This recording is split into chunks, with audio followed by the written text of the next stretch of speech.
Lonegran. What's up, everybody? You're listening to Hustle Makes It Happen, a podcast about the grit, the determination, and the mindset it takes to become a winner.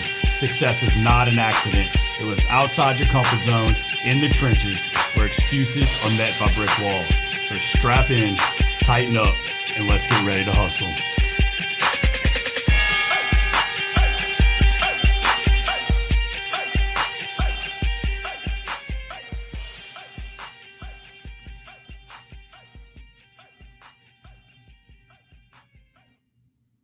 Welcome to another episode of Hustle Makes It Happen. Before we get started, want to go over a little something.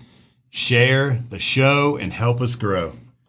That is the only way we keep putting this content out to you guys and gals out in the world. We are thoroughly enjoying every step of this, learning from our guests and our clients, and it's been a great ride so far.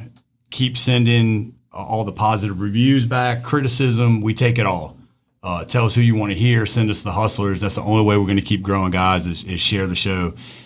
We hope that you're loving the content that we're putting out. So with today is going to be a little twist on a normal show. We are definitely spotlighting a hustler in every single way, but we're gonna touch on something a little different to close out Mental Health Awareness Month, and it's something I think that a lot of people out in the world have either experienced it firsthand, or they experience it with a loved one or a friend or maybe a coworker. But we want to spotlight it. We don't want to think that it's taboo. It's out in the world. It's something that people deal with, and we want to talk about it. That a hustler that we have on the show today has overcome a lot of these things that she's dealt with in her life. So we're going to get her mindset and how she got to where she is today, and the thing that she's battled in those years previous to this. So with that said, today we have author Alyssa Day. Hi. Thanks for having me. Yeah, I'm absolutely. excited. Absolutely. So we brainstormed this a couple weeks ago. Actually, we had a listener ask about, they wanted to hear from a hustler that fought mental health and overcame it in any way. Because we know it's a constant battle, but somebody that's come out on the better side of it. And we talked about it, me and Garrison, and then our producer and I, we all were brainstorming over a couple beers a week ago, and that we said, man, we wish we would have had the foresight to get it on the show, because being that this is Mental Health Awareness Month, so this will be airing the last day of the month. So we want you to really think about, when you're listening to this, you have the rest of the year, just because the month's over, for the awareness, like, keep it at the forefront of your mind as well when you're dealing with anybody that's either going through or you're going through it yourself. Maybe you can go back and replay this episode and listen to what comes out of it. Yeah, there's always, there's always light at the end of every tunnel. I think I try to tell people that all the time. I don't have a lot of the experiences that you have that we're going to talk about today, but I think it takes a lot of courage to come out and talk about these kind of things. And I think it's super important for other people to hear that people struggle, right? Everybody has a different struggle in life. Some people struggle worse than others, but there's always room to grow. There's always a way out. There's always something you can do to dig yourself out of whatever hole you're in. And it's super important for us to be able to get you in front of our audience to share your story. And we're really, really looking forward to it. So thanks for coming. Thanks for having me. I got to stop doing that with this chair. So Alyssa, tell us just a little bit about yourself while we have you on the show for the hustling side, because I watched or listened to your podcast. Actually, I watched your podcast on YouTube with Jim, our producer, on Local Leaders, and I loved hearing your story about your characters and how you dive in. So tell us just a little bit about, let our listeners know who you are and what you do. I'm a Lonergan. I have published 21 books. 2 of those are award winners, Take Me and Transfixed. Transfixed won Young Adult, Louisiana Indie Author Project in 2019, and Take Me won last year. So, which is kind of weird, because I never thought that I'd get to that place. But I've been writing since I was 11 years old. I started writing my first book when I was 14. After I got out of a mental institution for attempted suicide the first time. So, I have a little boy, and he actually, in one of my dedications, he was playing on the floor. He was like, I don't know, probably 3 or 4. And I wrote, and I was just like, all of this is for him. And because I could hear him playing, and it is. I don't think I'd be here at all if it wasn't for my little boy. So big changing moment in your life. We actually touched on that last episode about how a child is cliche as it sounds, it changes everything instantly. Yeah, I was a teen pregnancy. I didn't finish college. I graduated high school, but I didn't finish college, and I kind of was a statistic. I was 19, didn't know what I was going to do with my life, didn't know anything. I just knew that I wanted to be at home with him, and I was willing to do whatever it took in order to be a present mom 24/7. So I want to back up a little bit. You said you started writing at 14 after you were released from an institute at 14. Mm-hmm. Yeah. So we sat down. There were like lots of exercises that we had to do in order to like get out. Like, oh, you're cleared. And one of them, we had like painting. We did like pottery. We did all these things, and then they like gave us paper.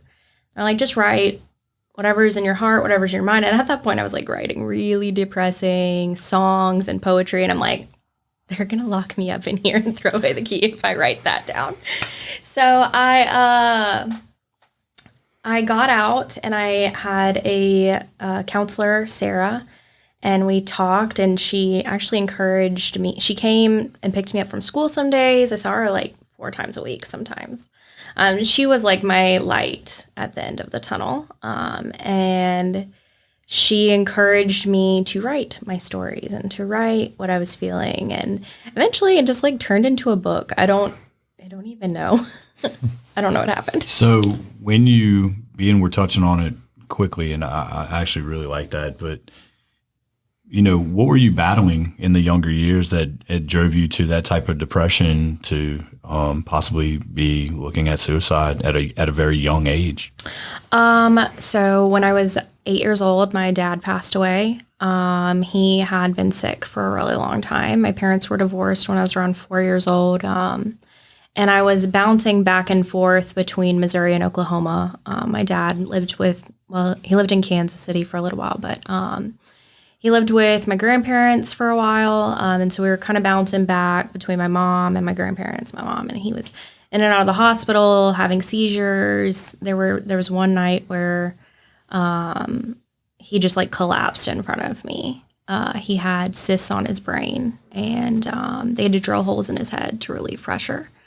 And I was exposed to a lot of stuff.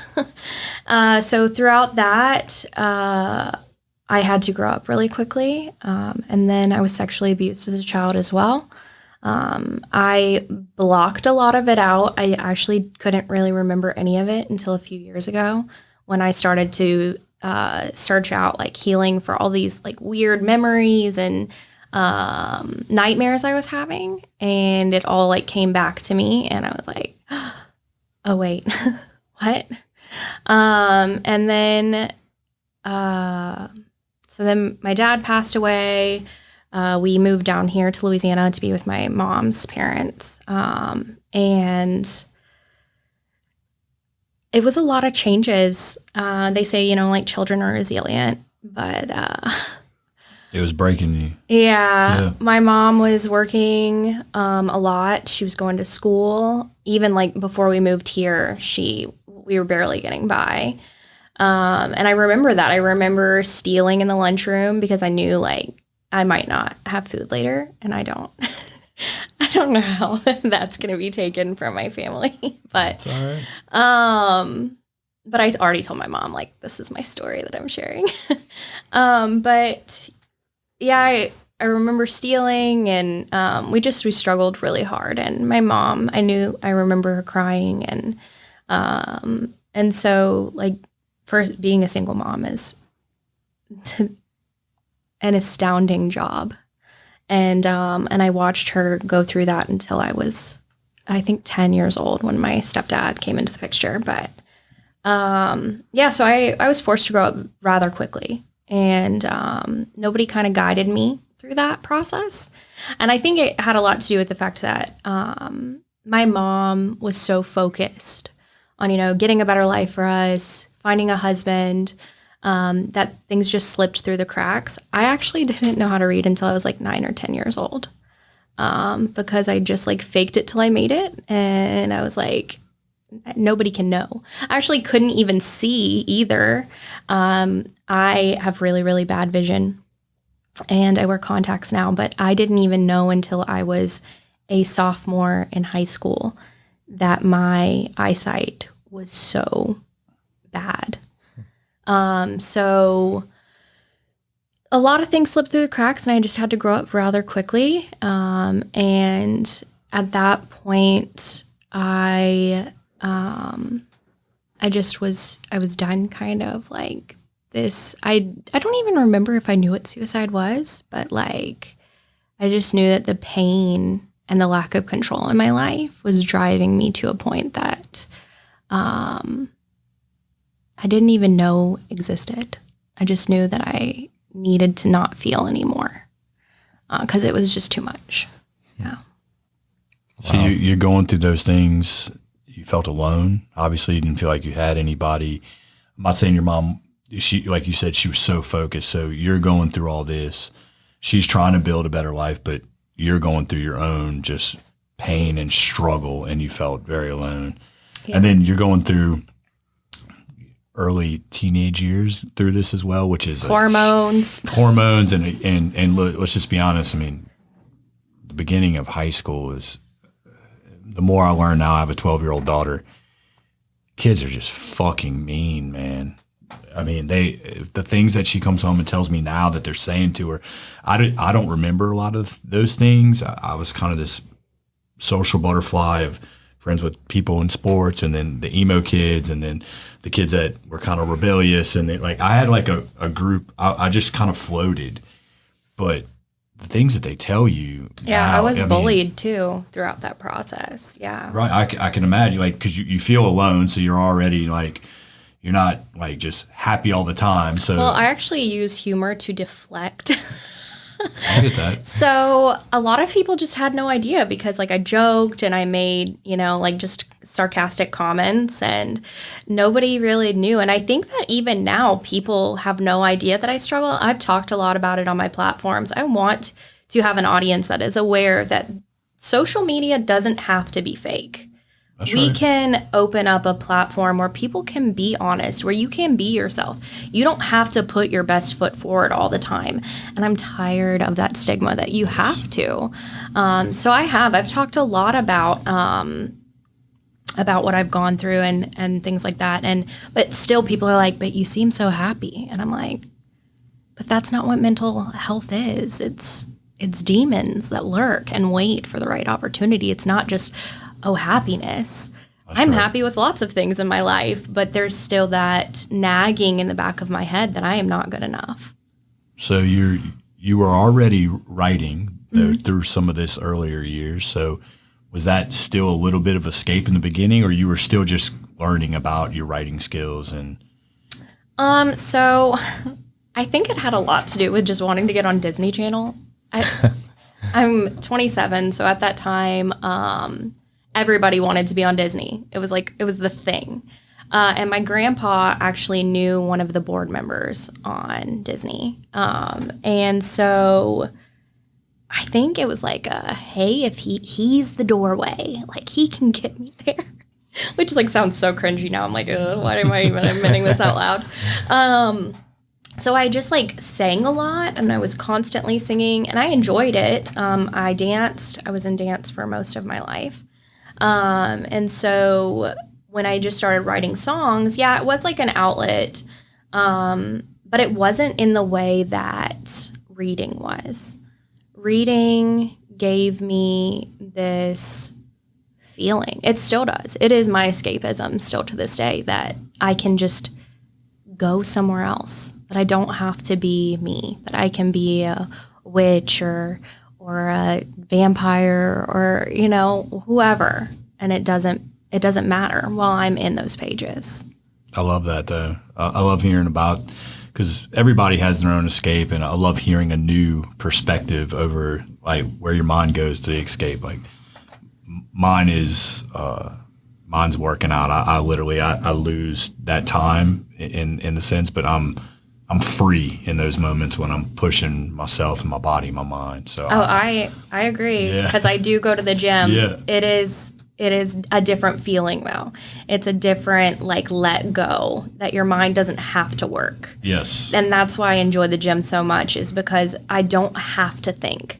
I don't have to be anyone at all. Yeah. I can just turn it off, do what I need to do, let the endorphins run, Yes. and then and I feel so much better afterwards. Like it in the last year, my life has changed from going to the gym. So I'm on the same page.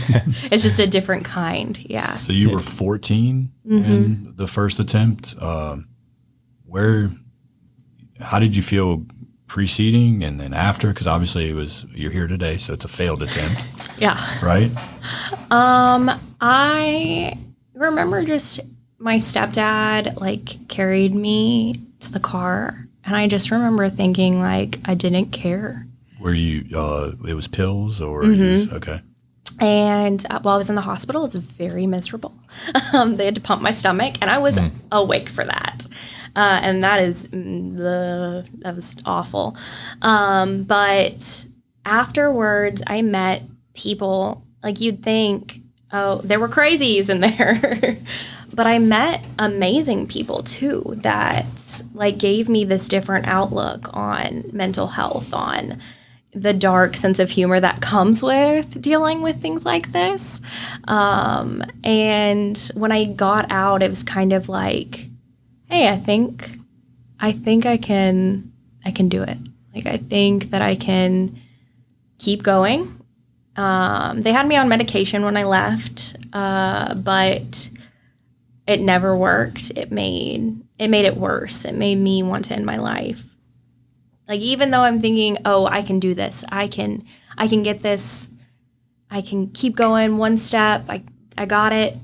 It still was like this blaring, kill yourself, kill yourself, kill yourself in the back of my head. And it wasn't until like I weaned myself off of medication, I think it was my junior or senior year, it was when I met my husband, that I finally felt like this relief. And it wasn't actually until I had my little boy that that it came back like really strong. And I didn't know that it was postpartum depression or anxiety and intrusive thoughts. And that actually plagued me for 3 years as my hormones did this with pregnancy, breastfeeding, and then afterwards. It was, and no one talked about it. I had no idea what intrusive thoughts were. And then bam, I'm having them of my little baby sleeping next to me in his bassinet. And I was 19. I had no idea what I was doing. How did you recognize that that's what it was? Like, at what point did it click and you realize, I need to figure out what's going on? This is not normal. I mean, I didn't tell anyone. Really? I continued to do the brave face of, I am a mom.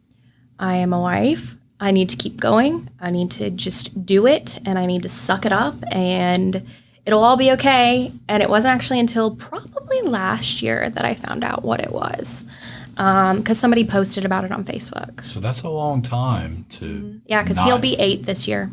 So that's a long time that you were battling a lot of those thoughts. Yeah, somebody posted about it, and like I battled with it for like 3 years after he was born. But I had no idea like what exactly it was until last year. Right. So somebody posted about it on Facebook, and it was like talking about intrusive thoughts and like thinking about like killing their baby or their baby dying in gruesome ways. And I'm like, how did I survive that again? Like how? And honestly, I did attempt suicide again. I had 2 attempts in high school after I was 14, and then I had another one 4 years ago. So even after I had my child. So while I was going through all of that, But I also didn't know that I was battling even more mental health issues. Therapy was super taboo still. So I never thought about reaching out to a therapist or talking to somebody again, even though I'd had somebody throughout high school. I didn't think that it was attainable for me, especially because I couldn't afford it. We were broke. My husband's gonna be like, really? You said that? But yeah, so we didn't have the money and we were struggling. And so I just said, you know what? I just got to pick myself up and I got to keep going because I'm needed here.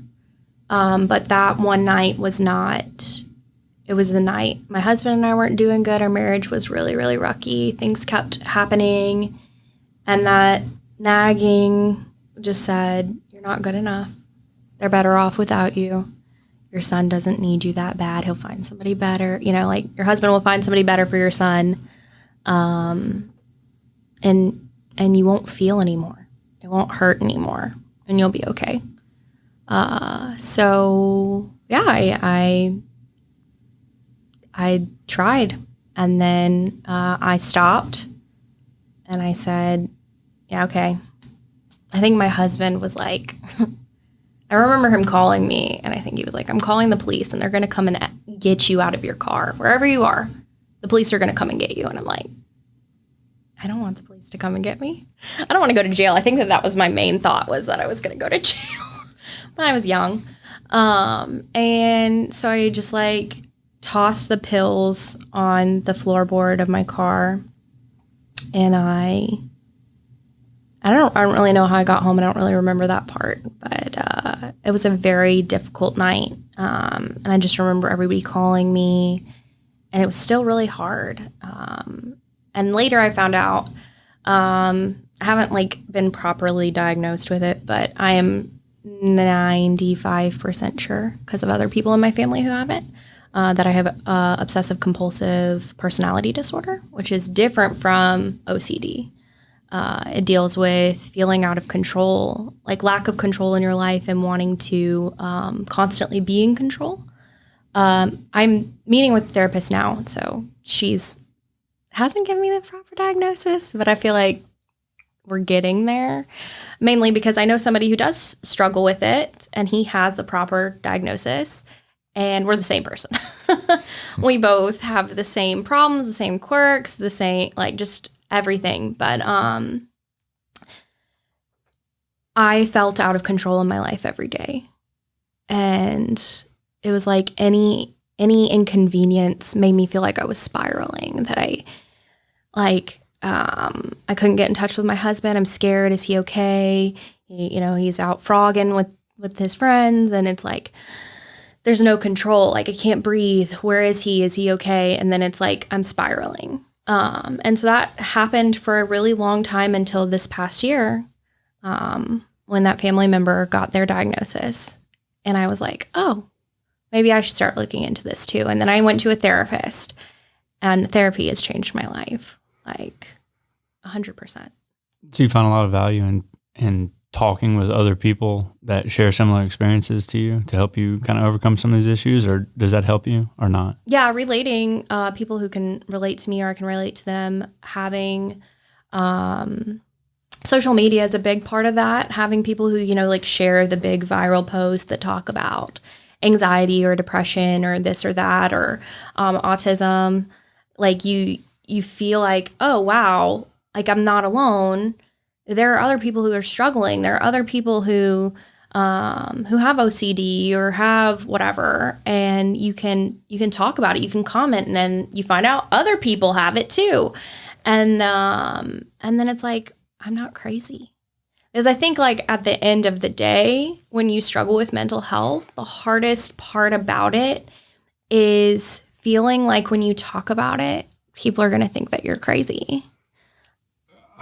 So if you rewind 10 years or so, maybe longer than that, maybe 15, I was one of those people that, because I didn't understand it.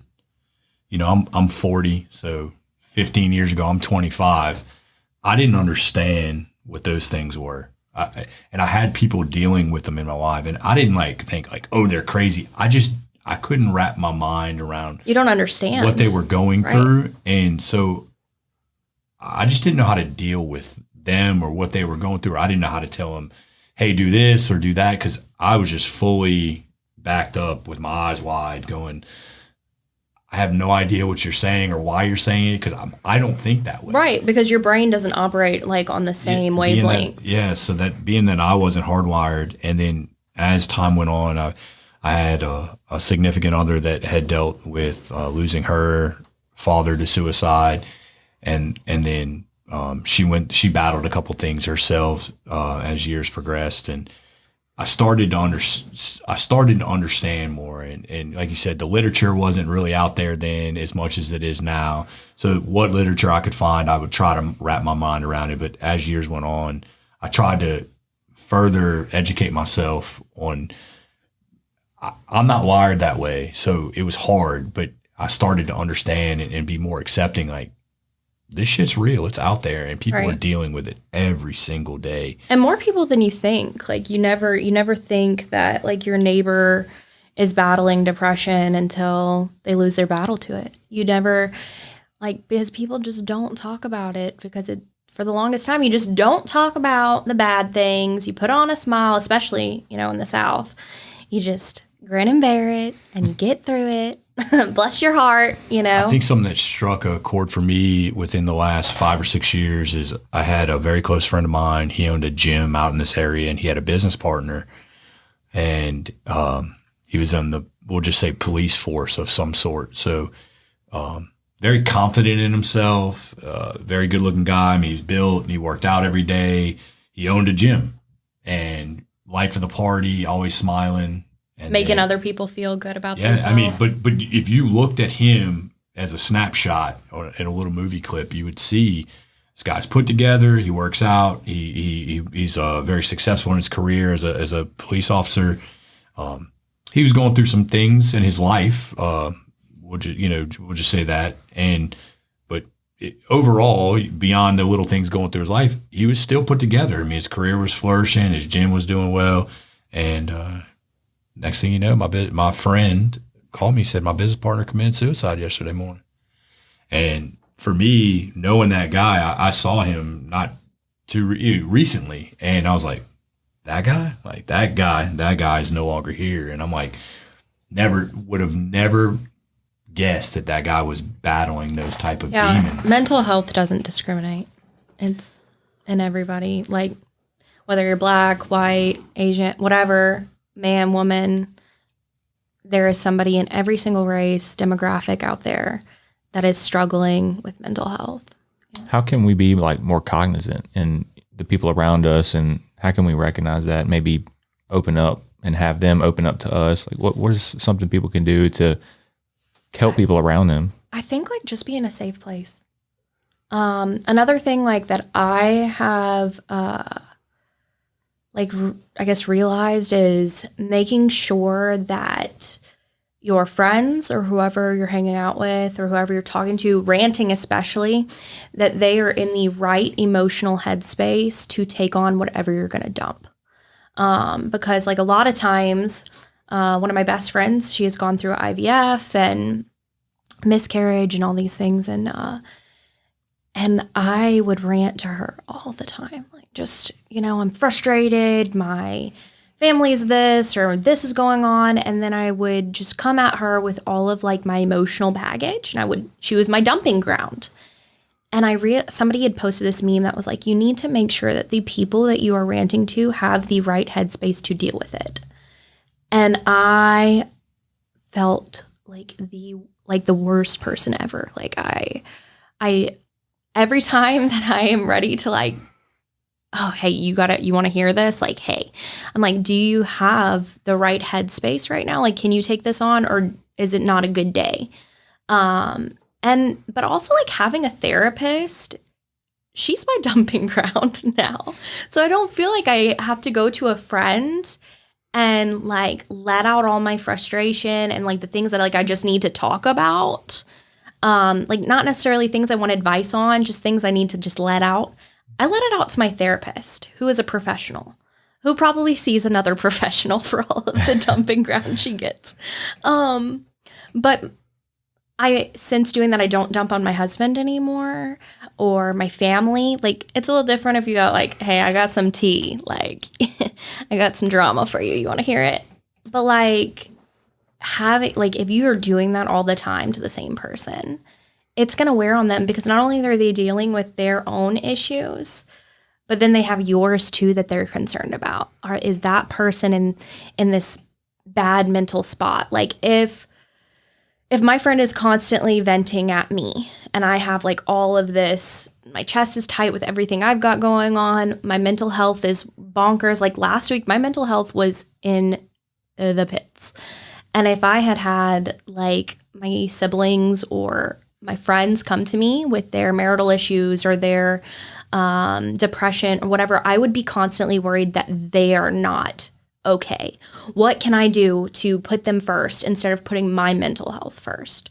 So just being like a safe place and making sure that they always know like that people can talk to them, that you're not going to like, if they say, hey, like I'm thinking of suicide. Like I called my brother and I was like, hey, like it's really strong today. And he's like, yeah, me too.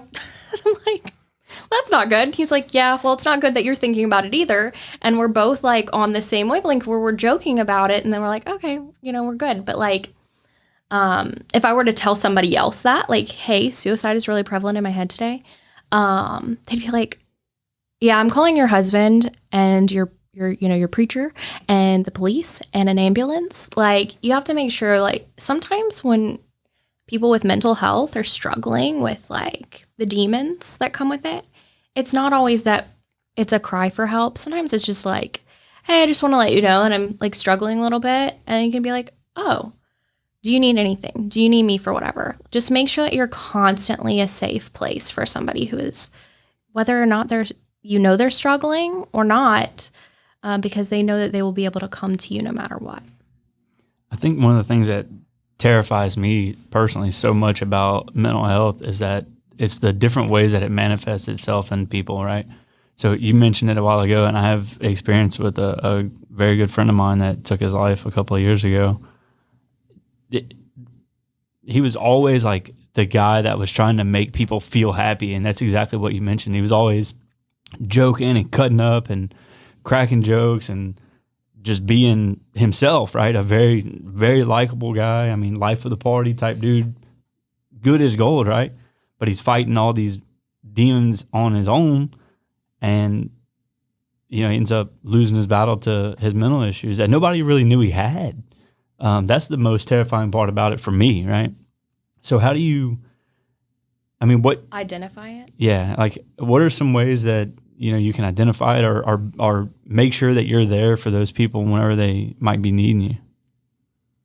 I know, so a lot of people who struggle with mental health, they're all demographics, all personality types. But check on the people who are the life of the party. Make sure that those people are taken care of, because they are so focused on taking care of everyone else that no one really thinks to take care of them.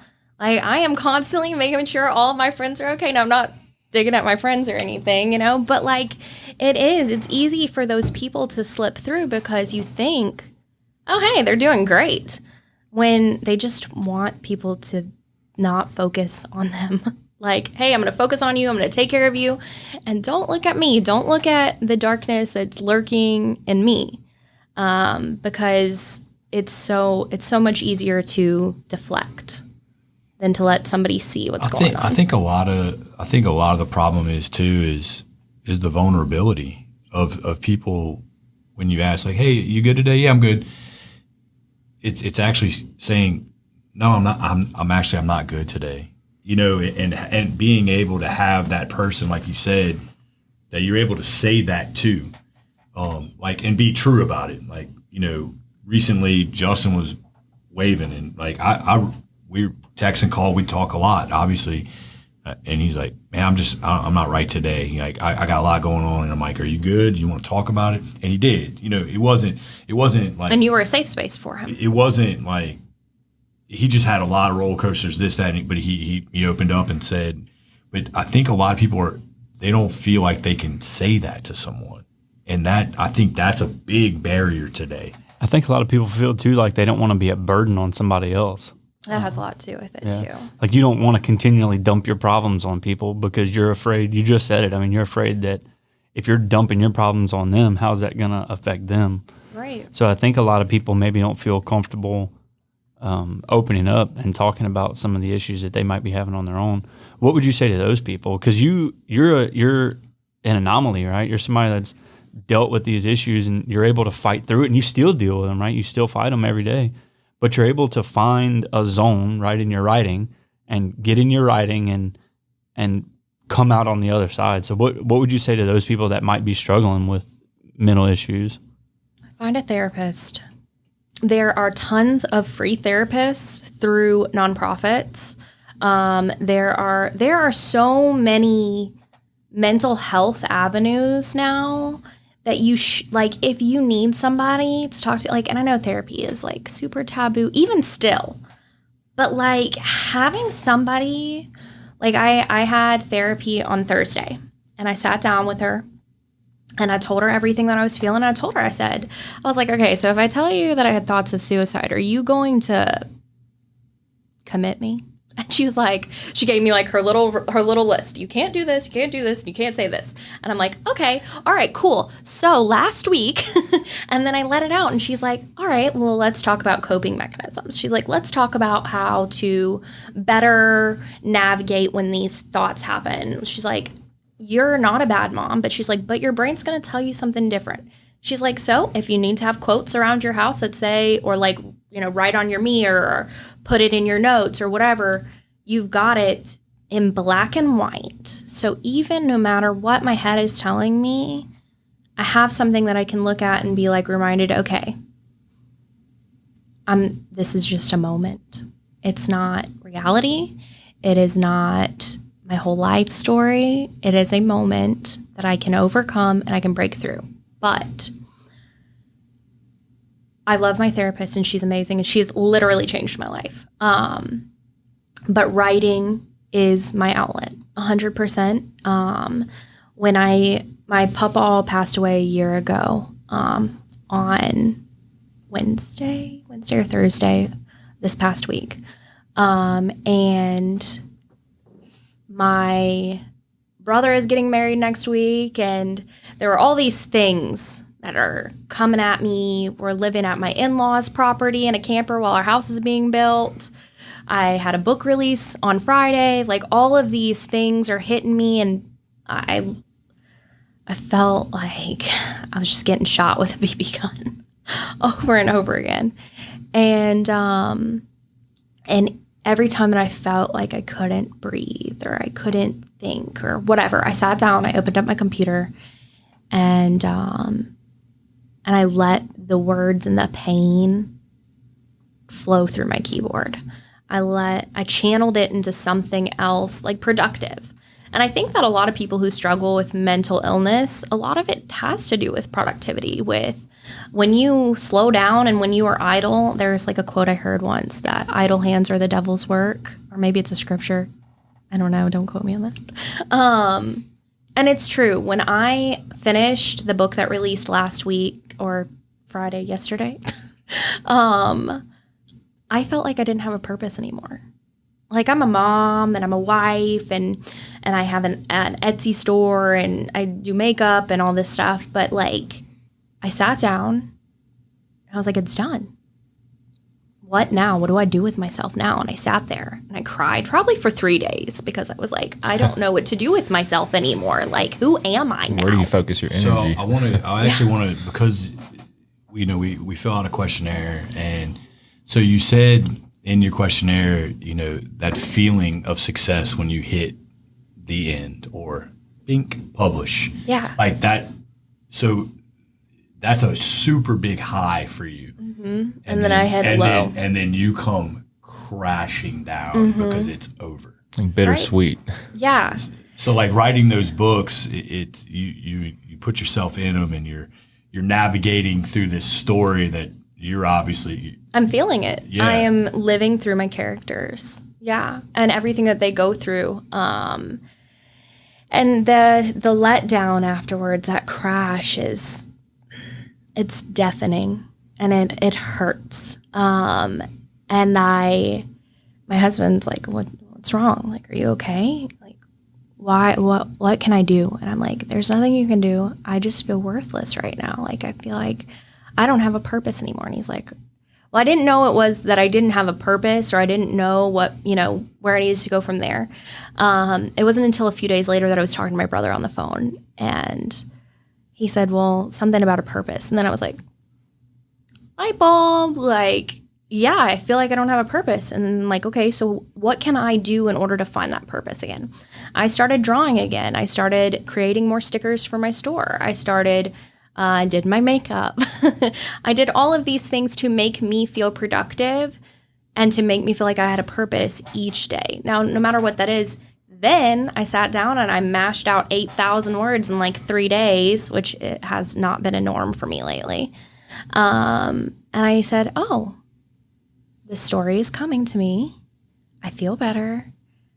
But I poured all of that into my writing. I poured it into my stickers, into my digital art. I've poured it into, my makeup or whatever craft I'm doing with my kid or schoolwork.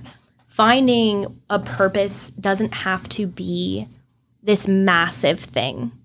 It can literally just be something to get you through your day. It can be your purpose of, hey, I'm going to meal prep.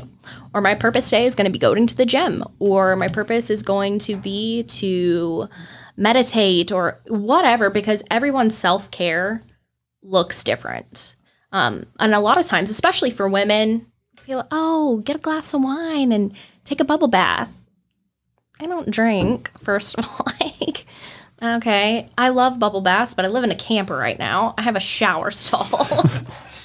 I'd like to see you take a bubble bath in the camper. That would be kind of fun. If anybody Plug the shower drain. if anybody would do that, it would be my almost 8-year-old little boy. He'd get a container or something. You might set it up, get like, 20 million views if you do a TikTok of taking a bubble bath in a camper. Yeah, that would go over well. So I want to touch on something. So your outlet that I'm taking is no matter what, yours is writing and being transfixed in these characters and living through them in your writing.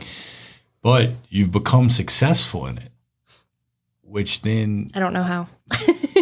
Well, your readers might say the otherwise. Not by chance. They Right? do. They do. So with that, though, brings its own set of stresses and challenges, right? So now your outlet can be picked apart by individuals that you don't even know. Right. Yeah. So it brings stressors in a lot of different ways. Like you said, reading some of your stuff, and we'll touch on it, you were comparing yourself to other authors, right? So now you have that added stress of something that was being, a stress reliever. Yeah. And then you have people that will be mean as hell on the internet and just pick apart your books and leave you crappy reviews or critiques, which you'll never, we've learned in our business, and I've learned for a long time as well, is you're never going to make everyone happy. Nope. And not every book is for everybody. That's right. my motto. Literally, I'm probably going to put it on a wall in my office. Not every book is for everybody. I don't read reviews anymore, except for on release day and a few days afterwards. Like, I've got 9, I think, 5-star reviews on the book that released on Friday. And that is my time that I look and I see what people are saying, because I sent this book out to my reviewers. And I want to know, if my words touch somebody. I want to know if my feelings made somebody feel, because that is I think at the end of the day, when somebody tells me I felt XYZ, I'm like, I accomplished everything that I needed to, because I feel like that is the highest form of success, is being able to make somebody else feel through your words. I love that. We've never heard that one before. Yeah, that's different. How important is it to find an outlet? I would say it's top tier. If you are struggling with mental illness, whatever, you have to find it. Experiment. Go take a pottery class. Go take a painting class. There are so many ways that you can, and people struggling with money, even still, there are free activities that people can do. When I was in high school, I wrote my books on loose leaf paper.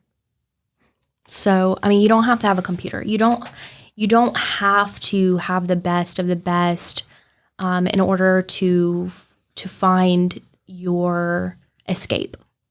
Hey, books are my escape a lot of times. The library has hundreds. Like, I have read in the YA section, I took home 10 books a week and I finished them and I'd bring them back and get 10 more. I would max out my library card and they'd be like, all right, what are you reading now? And I just keep going. I probably read just about every single book in the YA section at the library in Watson. Wow. How many books have you read this year? 58 since January. Yeah, it was at 52 or 56 when you filled out your questionnaire. So Yeah. that was a week ago.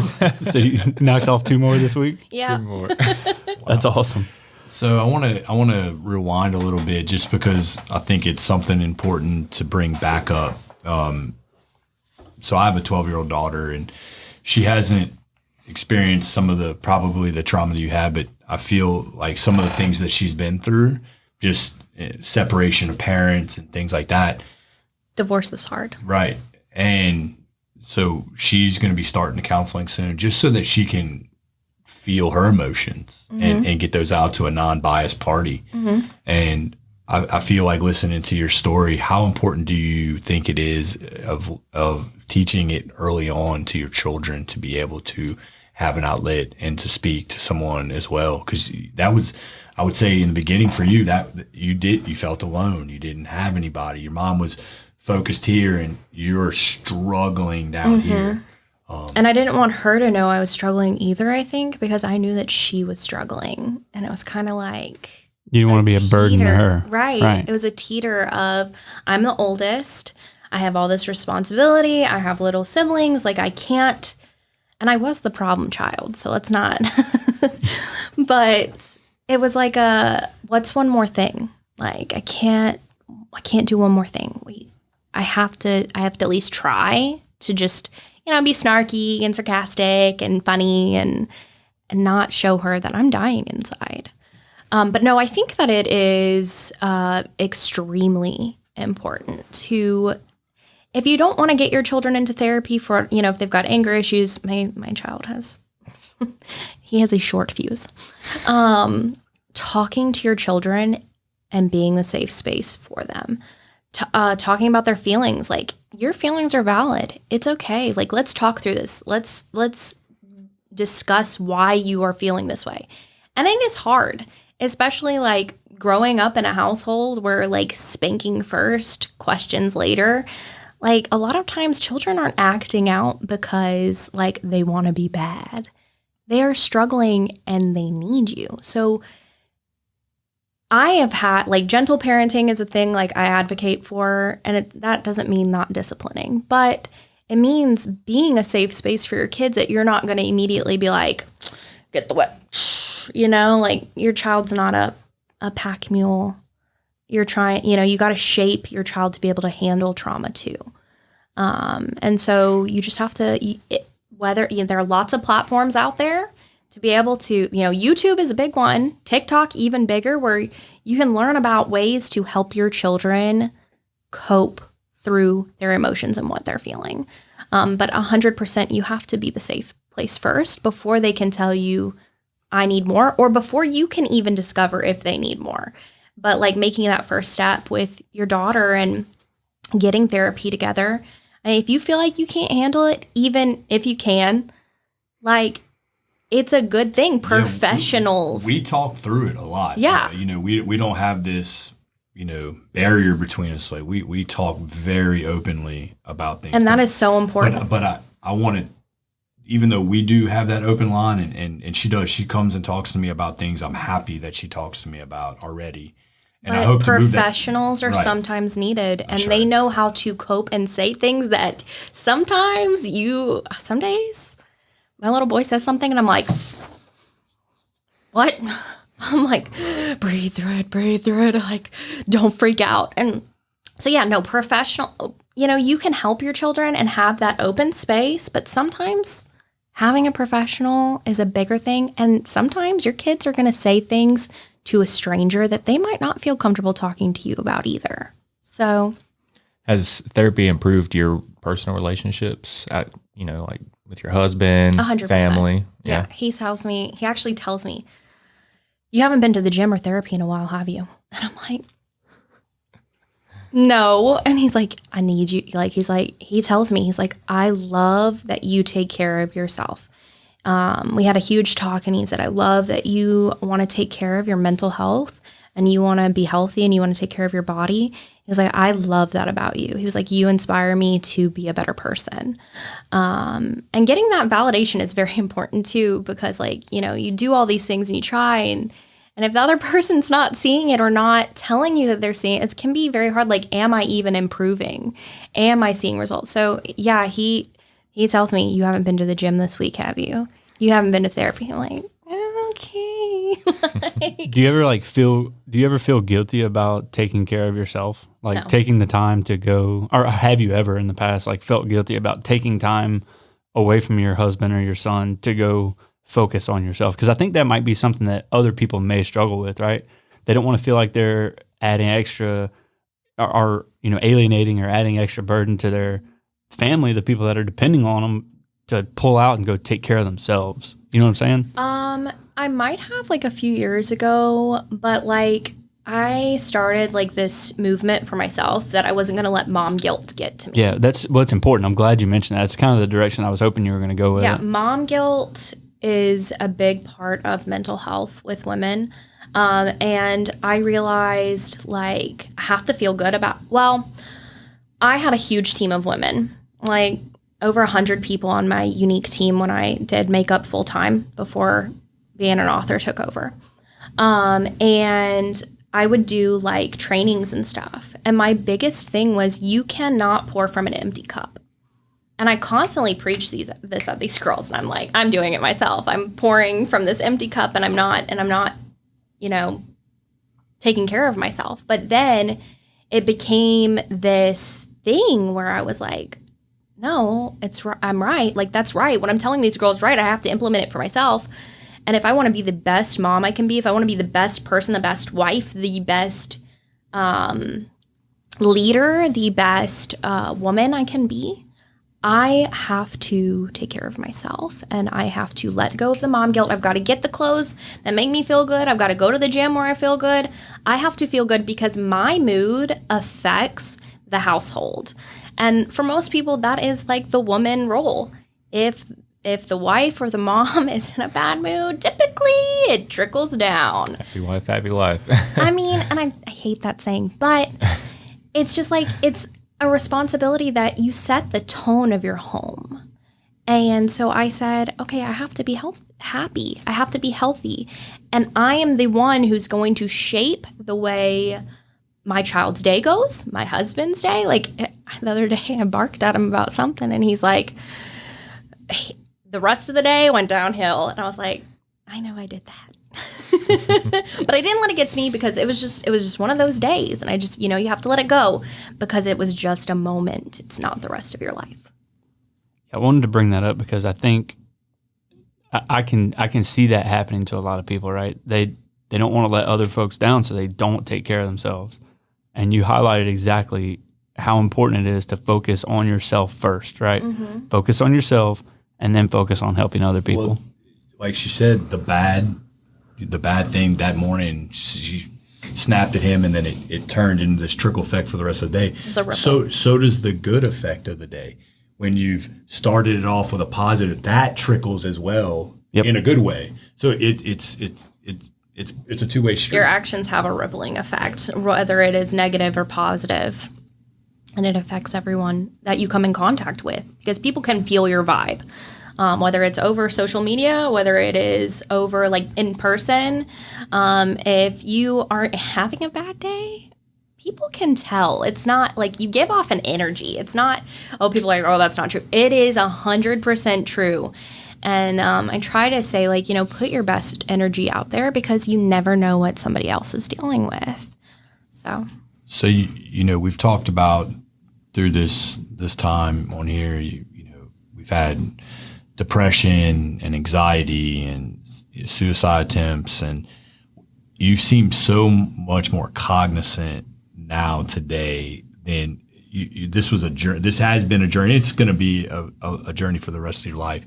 What are the things that are at the forefront? I know we touched on a couple of them, but what are some daily things that you would tell someone that are helping you get through your days every day that you're battling it? Or like you said last week, I was going through this. I know you called your brother and y'all talked a little bit, but what are some daily positive things that you're implementing in your life? Maybe it's just something small or a couple of small things that you know that help that. On my best days, I drink a lot of water. Like I have a 1/2 liter water bottle, and I try to drink like 3 of those a day. Water, I notice my mental health does tremendously better when I am drinking water. I skip out on the caffeine. I feel like crap when I drink caffeine. It makes my anxiety 50 million times worse. I listen to a podcast on Spotify called, it's like Motivational by Ben Lionel or something. And he gets a ton of, like The Rock, and he has like all these little snippets from other podcasts and YouTube channels that he blends together.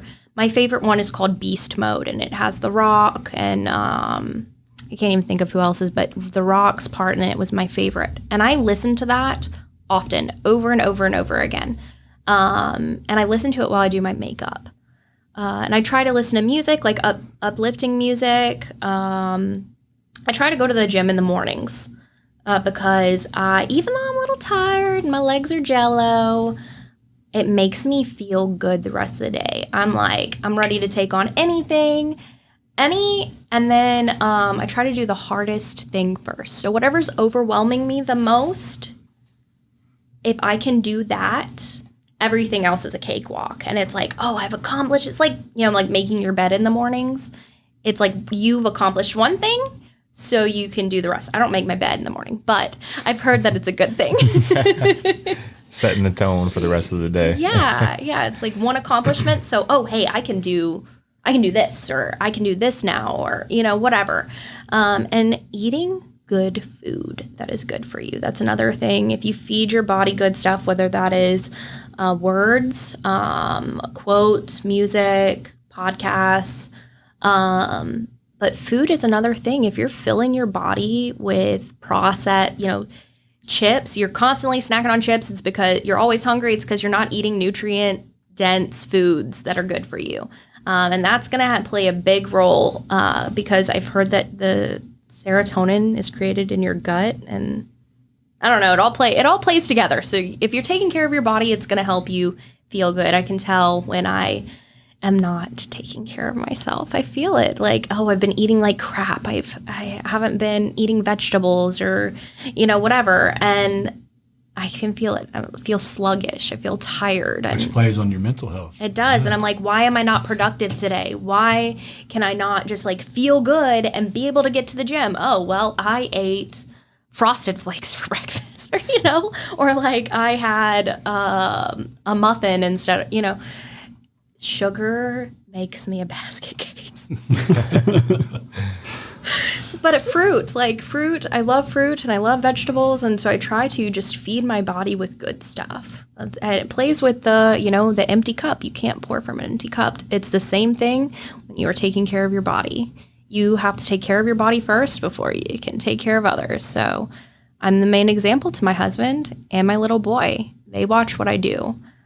So when I'm taking care of me, they're taking care of them. Oh, I absolutely love it. I really hope that our listeners, and I've obviously taken a lot from just listening to you speak for this last hour.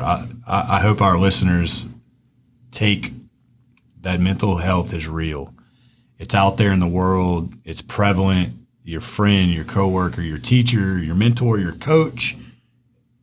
Somebody might be dealing with some things that you can't wrap your mind around or understand. And I hope that listening to Alyssa today talk about some of her struggles that she's had in the life. And obviously you can tell where this interview started and her tone of her voice, and you can tell at the end of it how it's changed.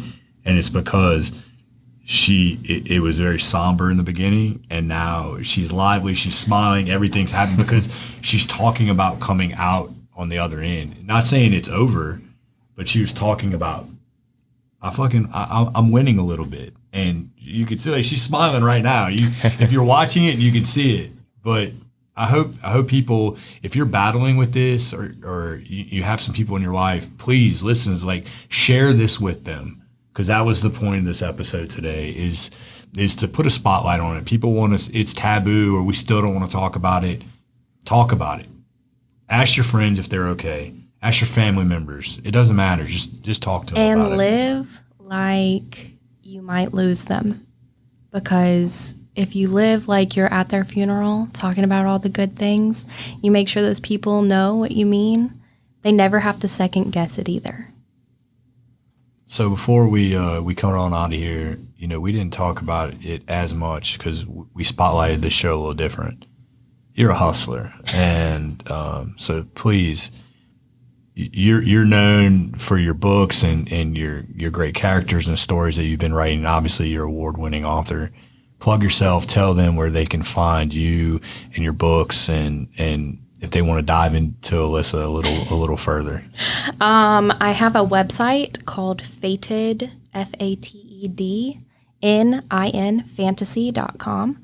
But I'm on Amazon and Barnes & Noble and Facebook, Instagram, TikTok. I'm pretty much, I try to stay relevant. I try to stay out there everywhere. And your main book writing is in the fantasy world, typically, right? Yeah, I love fantasy and I love paranormal, but I have a few books that are contemporary romance, and they all tend to talk and focus on mental health in some way. Actually, my book that released yesterday, the main character in a paranormal world, she sees a vampire therapist. Wow. Yeah. I like it. Yep. So we're gonna. I want to make sure we get everything written down before you leave, so we can make sure we put everything in the video description, our podcast description. So we have your website, all your social media channels. We want to link to all that so people can find your books if they want to. Thanks. If they want to read them. So yeah, that's it. This episode went almost exactly the way that I hoped it would. It's people are afraid to talk about mental health today, and it's I don't understand why. But people don't want to talk about it, right? So people out there that are struggling with mental issues or depression or anxiety or whatever, it's okay. Like, you're not abnormal. There's nothing wrong with you. I don't know. I'm not a therapist. I don't know the answers to help you. But there are people in the world that have gone through what you're going through. They've experienced what you're experiencing, and they can come out victorious every day. I don't want to say, Chase kind of cued it off in my mind. You're not done with this struggle, right? But you have a mindset that allows you to win every day. So if you can. And some days I don't win. Some days are hard. Right. And that's okay. That's normal. It's normal to not win every day. Right. Yeah. But if you're able to overcome little challenges and overcome your your day-to-day challenges, then things are okay generally. It's not. Yeah. You said it. It's not your. Look up. It's not your life. It's an event, right? Yeah, it's a moment. It's a moment. Okay. Yeah. No. Just look out. That's all I was going to say. Is just look. If you need help, it's okay to go get help. Yeah. I think some key takeaways are to check on your friends, even if they seem like nothing's wrong. A lot of times that's the people that are struggling. They're hiding it. They're masking it in some way, shape, or form. And therapy does not have to be taboo. That's something that I think is so important, is that getting help is not a bad thing. And you can hop around. If one therapist doesn't work for you, find another one. That is taboo too. But hey, find the person who works for you and with you. If you don't vibe, ghost them. Yeah, don't give up on it just because you don't vibe with your first therapist. Right. So, it's a journey. Absolutely.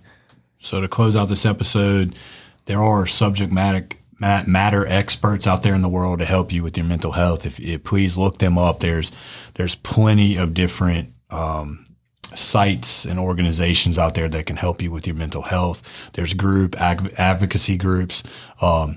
any veterans that are struggling, me personally being a veteran and the other two gentlemen at this table are also veterans and or active or inactive. But if you guys need help, reach out. Reach out to us. Anybody.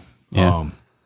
I know from the veterans perspective, this is one I can speak on because I had some experience there, but Military One Source is a huge outlet for veterans. So militaryonesource.com, if you're a veteran, you're struggling with any kind of mental health issues, definitely check out Military One Source. Sorry.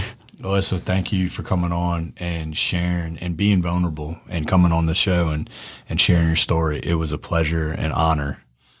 Yeah, thanks for coming. I love it. This episode was awesome. It was great. Better than I could have imagined it would be. Take it away, brother. All right, that's it. Alyssa, thanks for coming with us. Everybody that's watching, this is another episode of Hustle Makes It Happen, the podcast. Until next time, remember, keep your head down, keep your eye on the ball. Hustle makes it happen. But most importantly, have fun. Thanks.